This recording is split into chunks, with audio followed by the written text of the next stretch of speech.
네, 여러분 안녕하십니까. 뉴스와이드 시작하겠습니다. 오늘 연예계 관련 뉴스가 많습니다. 먼저 두 분과 함께 그 내용부터 살펴보겠습니다. 안지선 대중문화 전문기자, 양지빈 변호사 나오셨습니다. 어서 오십시오. 예. 안녕하세요. 먼저요, 오늘 연극 배우 윤석화 씨가 오늘 오전에 별세했다는 소식이 들어왔죠. 생전의 모습부터 보도록 하겠습니다. 12시에 만나요 브라보콘 하늘에서 별을 따다 하늘에서 달을 따다 두 손에 담아드려요. 부드러운 거 좋아하세요? 저는 개성이 강한 연기를 좋아하지만 저도 사실은 부드러운 여자예요. 저는 연극 배우이고요. 50년 넘게 연극만 하고 살았습니다. 그러다가 뜻하지 않게 뇌종양 의사하고 잘 얘기를 해서 이제 자연 치유 쪽으로 저기를 하면서 그래서 제가 정말 너무 많이 나아졌거든요. 뇌종양에 걸려서 이제 투병 생활을 하고 있다는 영상입니다. 2023년 영상인 거 보니까 꽤 오랜 시간 투병을 한 것 같아요. 맞습니다. 2022년 10월에 악성 뇌종양 진단을 받았습니다. 당시에도 연극 공연을 하면서 굉장히 활발한 활동을 하고 있던 와중이었는데 이 영국 출장 중에 쓰러지는 일이 발생한 거예요. 그 이후에 서울에서 이제 3차례 정도 수술을 받았고 워낙 복귀 의지가 강했기 때문에 2023년에 이 우정 출연으로 한 5분 정도 또 연극 무대에 선 적이 있었거든요. 예. 그런데 그 우정 출연이 사실상 이 마지막 연극 무대가 됐고요. 지금 유족들에 따르면 이 오전 9시 54분 정도에 유족과 이 측근들이 보는 그 와중에 예. 평온하게 세상을 떠났다라고 지금 전해지고 있는 상황입니다. 예, 향년 69세, 많지 않은 나이죠. 요즘 같으면. 말씀하신 대로 오전 한 10시경에 별세 소식이 있었는데 좀 혼선이 있었어요. 그 전에 새벽에 이미 별세였다는 소식, 뉴스를 좀 본 것 같거든요. 네, 그 한국연극협회에서 새벽 5시에 이제 윤석화 배우가 별세했다라는 소식을 전해왔고요. 예. 그래서 일부 보도 자료가 배포됐고 이를 기반으로 기사가 좀 작성이 돼서 아침부터 이 별세 소식이 좀 전해졌었거든요. 보도 자료까지 나왔었군요. 네네. 5시에. 그러다가 8시쯤에 정정 이제 아니다라는 예. 이제 보도 자료도 배포했는데 그 보도 자료 배포하는 와중에 이 8시 아니잖아요. 예. 근데 또 이제 유족에게 사과한다라는 표현을 또 써서 표현을 유족이라고 했나요? 네, 그래서 또 논란이 좀 됐고요. 예. 사실 어제 밤부터 이제 지인들이 속속 이제 병원을 찾고 또 그 가족들이 빈소를 알아보는 과정에서 지금 별세 소식이 조금씩 전해지고 있었기 때문에 계속해서 이제 위중한 상황이었다라는 것은 저희 좀 알고 있었지만 이제 별세 소식을 전하는 와중에 사망 오보까지 나면서 사실 누리꾼들이 굉장히 대노했죠. 그렇죠. 실수할 게 예. 따로 있지 이런 걸로 실수하냐. 그래서 사실은 오전 10시쯤에 사실 이제 별세 소식이 전해진 뒤에도 댓글에 이게 사실이냐 아침에 아니라 그러던데 예. 그래서 혼선이 굉장히 있었습니다. 예, 그러니까 어젯밤부터 좀 유독하다는 소식이 좀 그쪽에서 돌았었거든요. 네네. 이게 와전됐었던 네네, 건가요? 그렇죠. 그러다 보니까 이 협회에서 아주 큰 실수를 한 게 된 건데 사실 윤석화 씨가 연극계의 1호 스타로 불립니다. 그러니까 연극 무대에서는 그동안에 이렇게까지 부각을 나타내는 게 쉽지 않았는데 그 1호 인물이 윤석화 씨였어요. 네, 그렇죠. 1975년에 이 연극 꿀맛으로 데뷔를 했습니다. 그 사실은 굉장히 뭐 신의 아그네스하고 굉장히 그렇죠. 예, 그 화려한 작품이 있었는데 예. 그 작품으로 연극계 혜성처럼 등장해서 굉장한 많은 사랑을 받았고 그로 인해 연극계에 굉장히 많은 이제 팬들이 연극 극단을 찾는 이제 상황까지 이르렀는데요. 예. 굉장히 사실 이 많은 이제 상도 굉장히 많이 수상을 했거든요. 예. 그래서 백상예술대상 같은 경우에는 여자 연기상을 4차례나 수상을 했고요. 그리고 동아연극상, 서울연극제, 그리고 이해랑 연극상 등을 수상을 했습니다.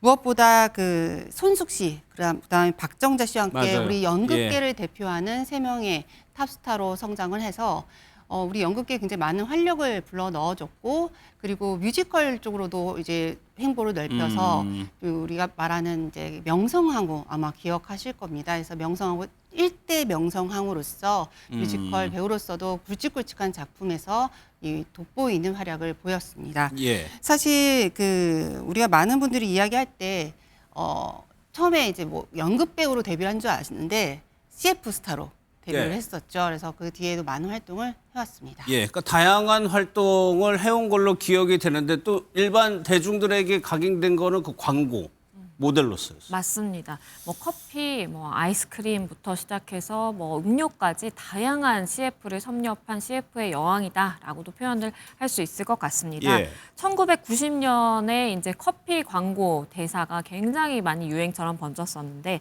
알고 보면 저도 부드러운 여자예요라고 이렇게 얘기하는 맞아요. 대사가 예. 많은 유행을 일으키기도 했었고요. 그리고 뭐 아이스크림의 경우에는 12시에 만나요. 뭐 이렇게 제품명과 함께 하는 CF 로고송도 굉장히 유명했습니다. 그래서 예. 물론 연극 배우로서도 굉장히 성공을 했고 뮤지컬 배우, 영화에서도 얼굴을 찾아볼 수 있었지만 많은 분들이 당시에 CM 로고송과 함께 기억하는 분들도 많을 것 같습니다. 예. 근데 유석하 씨가 뭐 연출도 하고 제작까지 했었습니까? 네, 사실은 윤석열 씨가 이제 뮤지컬과 연극계에서 쌓은 자신의 명성과 그리고 부를 자신이 다 이렇게 한 게 아니라 이 후배들을 위해서 굉장히 애썼거든요. 그래서 예. 1995년에 종합 엔터테인먼트사인데요. 자신의 이름 석화 이름을 따서 돌꽃 컴퍼니를 만들어서 굉장히 많은 이제 작품들을 예. 그 당시에 홍길동 구호라는 작품까지 이 제작을 했었고요.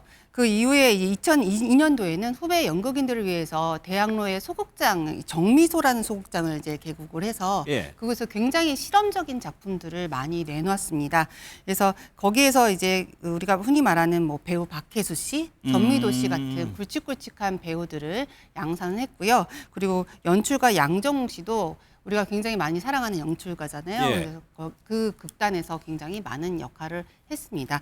이에 더불어서 그 뮤지컬 토요일 밤의 연기를 또 연출을 했거든요. 이 작품으로 영국으로 건너가서 한국의 첫 런던 웨스트엔드 프로듀서로서 예. 국내에서 굵직굵직한 작품을 한 연출가로서도 굵직하게 자리매김을 했습니다. 예. 윤석하 씨 하면 또 기억나는 것이 우리 사회 당시만 하더라도 굉장히 낯설었던 입양과 관련해서 아이들을 입양해서 키웠었죠. 그렇습니다. 윤석하 씨의 경우에는 1994년에 이제 결혼을 했습니다. 그런데 2003년과 2007년에 아들과 딸을 입양을 하는데요. 당시에 그 위탁모 체험을 하게 된 것이에요. 근데 아이를 이렇게 위탁해서 돌보다가 결국에는 해외로 입양 가는 아이들을 보면서 혼자서 많이 눈물을 흘렸다라고 하고요. 그럼 나부터 좀 나서서 아이들을 이렇게 입양을 해보자라는 생각을 가지고 입양을 한 게 2003년에 처음 아들을 입양하고 2007년에 이 딸을 입양을 해서요. 많은 대중들에게 이렇게 입양에 대한 인식이라든지 문화를 좀 개선하기 위해서 노력한 연예인 중 하나로도 기억에 남습니다. 참 이순재 씨도 그런 과정을 봤는데 윤석하 씨도 무대에 다시 복귀하겠다는 그 의지가 투병 중에서도 아주 강했던 것 같아요. 맞습니다. 그러니까 말씀드린 것처럼 2022년에 처음 이 뇌종양에 대한 진단을 받고 그 이후에 나는 그래도 무대에 복귀하고 싶다라는 의지를 가지고 2023년에 이 손숙 씨와의 친분이 워낙 두텁기 때문에 손숙 예. 씨의 연극 무대에 5분 동안 이제 우정 출연을 했던 것이거든요. 당시에도 체력이 굉장히 좋지 않고 컨디션이 좋지 않았음에도 불구하고 무대에 대한 열정을 불태웠다라고도 많이 이야기가 되고요. 이런 이야기를 한 적이 있습니다. 2022년 인터뷰인데 작은 배우가 있을 뿐 작은 배역은 없다라고 하면서 작품성 좋은 연극이라면 나는 행인만 해도 된다. 예. 주인공이라도 마다할 수 있다라는 이야기를 남겨서 얼마나 그 작품이라든지 연극에 대한 열정이 넘쳤는지를 알 수 있습니다. 예. 뭐 또 안 좋은 일도 있었습니다. 윤석하 씨가 과거에 그것이 이제 연예계 한번 학력 위조 사건 이게 한번 한바탕 훑고 지나간 적이 있었는데 윤석하 씨도 좀 해당이 됐었어요. 네, 사실 이렇게 1975년에 데뷔한 이래 자신은 이제 이화여대를 다니다가 연극에 대한 열정 때문에 자퇴했다라고 예. 본인이 좀 밝히고 그 한간 계속 오랫동안 그렇게 알려져 있었는데요. 저희가 2007년이었습니다. 문화예술계 학력 위조 사건이 이제 굉장히 큰 파동에 한번 일었고 그 당시 윤석하 씨도 피해갈 수 없었습니다. 그래서 윤석하 씨가 직접 자신의 홈페이지에 이화여대를 다닌 적이 없다라고 고백을 했고요. 예. 자신이 사실은 자서전을 써서 이런 내용을 좀 알리고 싶었었는데 가족들이 받을 충격이나 이제 가정사를 이야기해 되는 부분들이 있어서 하지 못했었다라고 고백을 했고요. 예. 그리고 이런 고백을 했습니다. 철없는 시대 했던 거짓말이었는데 이제서야 이제 말할 수 있게 돼서 조금이나마 솔직하게 이렇게 얘기할 수 있었고 그 얘기를 한 날 이제 박정자 씨가 와서 같이 함께 밤을 지새워주면서 많은 위로를 해줬다고 하는데 그 학력 위조를 고백한 뒤에야 비로소 자유로워졌다라는 네. 말을 남겼죠. 불가분해졌군요. 네. 오히려 투병 과정에 좀 일화를 좀 살펴보면 이제 뇌종양이다 보니까 수술은 여러 차례 했는데 항암 치료를 하지 않았다고 그러는데 그건 왜 그랬던 거예요? 사실 뭐 그 이제 쓰러진 뒤에 여러 차례 수술을 받았고 20시간이 넘는 수술을 끝에 이제 목숨은 살았지만 그 뒤에 끊임없이 이어지는 항암 치료를 받아야 되는 상황에서 예. 몸무게가 한 36kg까지 예, 빠졌다고 하고요. 제가 듣기로는 그 당시에 이도 한 4개 정도 앞에 수술을 오랜 수술을 하면서 저희도 자료 영상 네. 보면 이가 없는 게 네, 보여요. 이빨이 한 예. 4개 정도 빠질 정도로 굉장히 치료 과정에서 힘든 상황을 겪었다고 합니다. 그래서 본인이 이런 인터뷰에서 이런 이야기를 했거든요. 일주일을 살더라도 나답게 살고 싶다라는 생각이 들었고 그래서 자연치유요법으로 뭐 쑥뜸을 뜬다거나 기도를 하고 굉장히 좋은 음식을 먹고 그렇게 해서 치유 과정을 견뎌왔던 것으로 알려져 있고요. 예. 사실 고인이 굉장히 힘든 그런 와중에도 자신이 끝까지 무대에 서고 싶다라는 그런 이야기를 했었거든요. 예. 본인이 칠순이 되어서 이렇게 되면은 내가 정말 무대 위에서 아이가 3명만 있어도 무대 위에서 공연할 수 있었으면 좋겠다라고 이야기를 했었는데 굉장히 뭐 그 당시에 이제 주치 선생님이 단순히 이제 뭐 병을 고친 게 아니라 내 삶을 좀 더 이해하게끔 하는 과정을 거치면서 예. 이렇게 자연 치유를 통해서 해보려고 했지만 결국에는 지금 병마를 이기지 못하고 떠나게 됐고요. 본인이 결국 하늘의 무대로 떠났는데 천국 가서도 배우할 것이라고 이야기를 했었거든요. 그래서 이제는 천국의 무대에서 많은 분들이 기억하고 영원히 좀 이제 고인을 기리고 있을 테니 좀 편안하게 눈을 감으셨으면 좋겠습니다. 알겠습니다.